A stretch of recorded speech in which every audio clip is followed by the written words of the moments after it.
guys, today I'm sanding this hardwood floor. This is a lot of work and I'm doing it with the Festool sander, but I have to get into the corners. So I got my Craftsman fine tool with the sander that actually works really well, and it's got different sanding pads. I'm using an 80 grit. I'm gonna go up to a 100 and 120.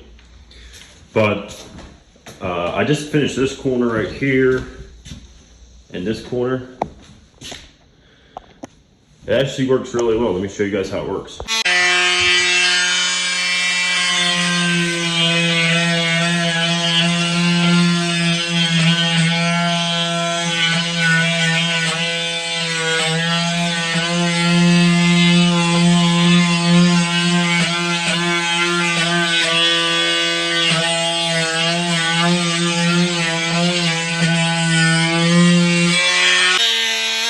It's extremely handy for getting in corners like that, because I have another sander, but it doesn't get all the way in. And so I made a video on my Craftsman tools not too long ago, but this works awesome.